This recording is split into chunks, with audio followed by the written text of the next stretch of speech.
안녕하세요. 김태훈 목사입니다. 빵집 목사의 뚜벅뚜벅 메시지.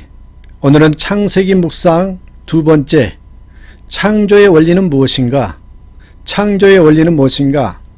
창세기 1장 2절부터 23절의 말씀 가지고 오늘도 뚜벅뚜벅 메시지 시작하겠습니다. 우리가 성경을 보면 하나님의 창조에서 놀라운 진리를 알 수 있습니다. 오늘 말씀드리고 싶은 것이 창조의 원리입니다. 물론 우리가 그분의 놀라운 창조의 비밀을 어찌 다 알겠습니까? 마는 작은 비밀이라마 엿보고 깨닫기를 원합니다. 우리에게 그대로 적용된 그분의 창조 원리를 잘 깨닫기를 원했으면 좋겠어요. 그런 시간이 되셨으면 좋겠는데, 첫째 날 보십시오. 하나님께서 빛을 창조하셨습니다. 낮과 밤이 구별되었지요. 둘째 날 궁창 하늘을 만드셨습니다. 궁창 위의 물과 궁창 아래의 물로 나눕니다. 셋째 날 땅과 바다를 나누시고 식물 즉 씨 맺는 채소와 씨 가진 나무를 만드십니다. 넷째 날 해와 달과 별을 만드십니다.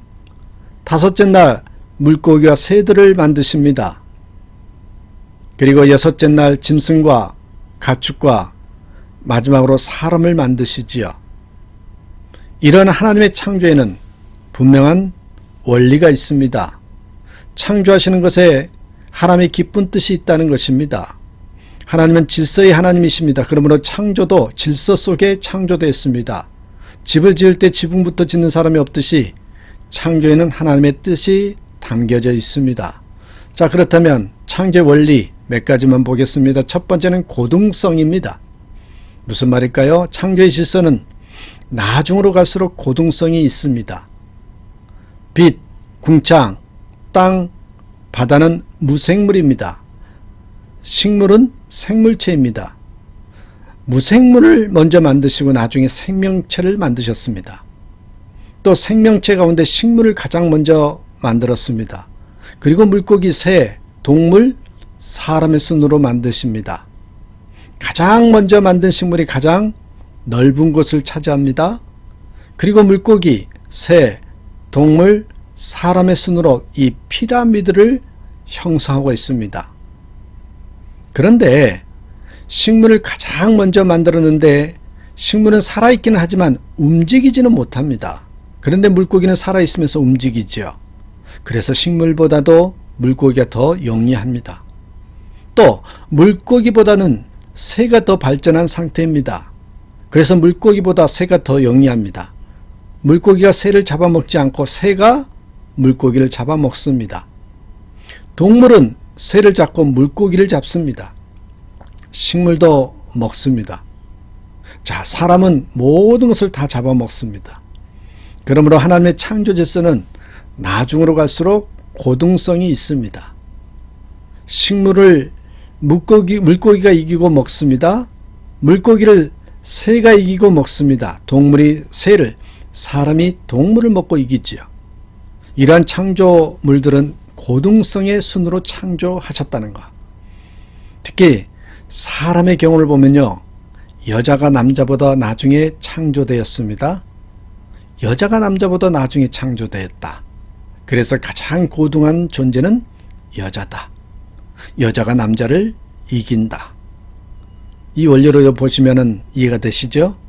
그래서 여러분, 집에서 아내가 남편을 이기는 것입니다. 이것이 창조의 질서입니다. 여러분, 남자들은 여자에게 지는 것이 원리입니다. 살림살이 하는 것도 여자가 영리합니다. 그렇다고 해서 여자가 남자를 지배하고 사는 것은 아닙니다. 둘이 합하여 선을 이루라고 하셨기 때문에 하나가 되는 것이죠. 아무튼 여러분, 나중에 창조될수록 고등성이 있다. 두 번째, 창조의 원리는 종기성입니다. 종기성. 동물이나 새나 피조물들은 사람을 위해서 창조되었습니다. 나무의 열매는 아담을 위해서, 태양과 달과 별도 사람을 위해서 창조되었습니다. 모든 피조물들은 사람을 위해서 창조되었습니다. 하나님께서 사람을 얼마나 귀하게 또한 존귀하게 여기는지를 알 수 있죠. 존귀함이 대단한 것입니다, 여러분. 그래서 사람이 사람을 존귀하게 여겨야 합니다. 신분을 나누고 돈으로 빈부귀천을 나누는 것은 사람을 억지로 차별하면서 존귀함을 무시하려는 범죄입니다. 범죄. 하나님은 사람을 가장 존귀하게 여겼는데 사람도 사람을 존귀하게 여겨야 합니다. 여러분, 거지가 왜 불쌍합니까? 저는 돈이 없어서가 아니라 존귀하게 여김을 받지 못해서 불쌍하다고 생각합니다. 모든 것이 인간을 위해서 만들어졌습니다. 그럴 정도로 인간은 참으로 존귀한 존재다. 귀한 존재다. 여러분, 이걸 잊지 마시기 바랍니다. 세 번째입니다. 창조 원리는 연약성입니다. 연약성. 태풍이 나고 지진 같은 천재지변이라도 일어나면 동물은 죽어도요, 보십시오. 식물은 살아남습니다. 나중으로 갈수록 힘과 능력이 있지만 희한하죠. 생명력은 처음으로 갈수록 강합니다. 동물이 강한 것 같지만 세월이 지나면서 점점 숫자가 줄어들고 있습니다. 사자나 호랑이 같은 힘센 동물들이 먼저 죽습니다. 사람의 경우는 동물보다도 더 약합니다. 그러니까 여자가 남자보다 고등하고 우월하지만 연약성이 있습니다. 다시 말하면 창조 원리는 나중으로 갈수록 고동성이 있고 종기성이 있지만 연약성이 있다는 것 사실입니다. 연약하다는 거예요. 모든 피조물 중에서 가장 약한 것이 바로 사람입니다.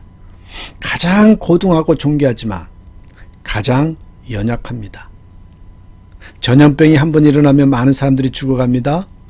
어린아이가 얼마나 귀합니까? 또한 얼마나 연약합니까? 왜 하나님께서 사람을 고등한 존재요, 존귀한 존재로 지으신 반면에 연약하게 만드셨느냐? 여기에 놀라운 비밀이 있습니다. 여러분, 그 비밀은 사람이 하나님을 의지하면서 살지 않으면 안 된다. 사람이 하나님을 의지하지 않으면 살 수 없도록 만드신 것입니다. 하나님만을 의지하면서 살라고 그렇게 만드신다는 거죠. 연약성의 놀라운 비밀을 기억하십시오. 우리 인간은 연약하지만 그래서 하나님만 의지하면서 살아야 할 존재다. 네 번째 창조 원리는 지식성입니다. 지식성. 하나님의 창조를 보면 빛을 제일 먼저 만드셨습니다. 먹어야 할 과일나무보다 빛을 먼저 만드셨습니다. 자, 먹을 것이 먼저냐, 빛이 먼저냐 하는 것입니다. 여러분, 어린아이가 밖에서 열심히 놀다가 늦게 집으로 돌아서 먹을 것을 찾았습니다. 아이는 방에 들어가서 불을 켜고 밥상에 앉아서 먹을 것을 먹었습니다. 만약 방에 불이 없다면 진수성찬이 차려졌어도 알 수 없을 것입니다. 또 무엇을 어떻게 먹어야 할지 모릅니다. 왜요? 보이지 않기 때문에. 이것이 김치인지 국인지 고기인지 알 수 없습니다. 빛이 있기 때문에 그걸 분별할 수 있는 거죠. 빛이 없으면 분별할 수가 없습니다. 제대로 먹지 못하게 된다는 것입니다. 이 분별할 수 있어야 맛있게 먹을 수 있는 것입니다. 먹는 것이 먼저냐, 빛이 먼저냐? 뭐가 먼저입니까? 빛이 먼저입니다. 산에 가면 독버섯이 있습니다. 독버섯의 특징이 아름답답니다. 예쁘기 때문에 사람이 먹습니다. 그러면 먹으면 죽습니다. 그러므로 여러분, 분별이 먼저입니다. 분별. 먹어도 되는지 분별하는 것이 먼저입니다. 분별을 먼저 하지 않고 음식을 먹었다가는 죽습니다. 여러분, 여기에 빛이라는 것은 아는 것, 분별하는 것을 의미합니다. 무엇을 통해서 아느냐? 보는 것을 통해서 합니다. 많은 사람들이 인간살이가 무엇이냐에 대해서 먹는 것이 제일이지 라고 말합니다. 그러나 하나님은요, 웃기는 소리 하지 말라고 합니다. 먹는 것이 제일이 아니라 아는 것이 제일이다. 지식이 먼저라고 말씀하십니다. 여러분, 호세아서 4장 6절 보십시오. 내 백성이 지식이 없으므로 망하는도다. 내가 지식을 버렸으니 나도 너를 버려 내 제사장이 되지 못하게 할 것이요. 내가 내 하나님의 율법을 잊었으니 나도 내 자녀들 잊어버리리라. 사람이 지식이 없어 망한다 라는 메시지입니다. 육체를 채우는 것으로는 인간에게 행복을 줄 수 없습니다. 하나님을 아는 것이, 천국을 아는 것이 인간에게 행복을 가져다 줍니다. 먹지 못해도 하나님을 알면 천국에 갑니다. 그러나 배가 불러도 하나님을 모르면 가는 곳은 뻔하죠. 지옥이죠. 그래서 여러분, 결론, 먹는 것보다 아는 것이 더 중요하다. 빛의 원리는 바로 그런 의미가 담겨 있습니다. 마지막 하나 더 보겠습니다. 5번째, 초월성입니다. 태양이 있습니다. 그죠? 넷째 날에 만드셨죠? 그리고 식물이 있습니다. 셋째 날에 이미 만드셨습니다. 그런데 사과나무가 태양빛을 받지 아니하고 사과가 열리나요? 하지만 하나님은 식물을 먼저 만드셨습니다. 잘 보십시오. 식물을 먼저 만드셨어요. 식물은 태양의 적외선을 받고 태양에서 나오는 여러 가지 빛을 받아야만 꽃을 피우고 열매를 맺을 수 있습니다. 그래서 식물은 반드시 빛이 있어야 합니다.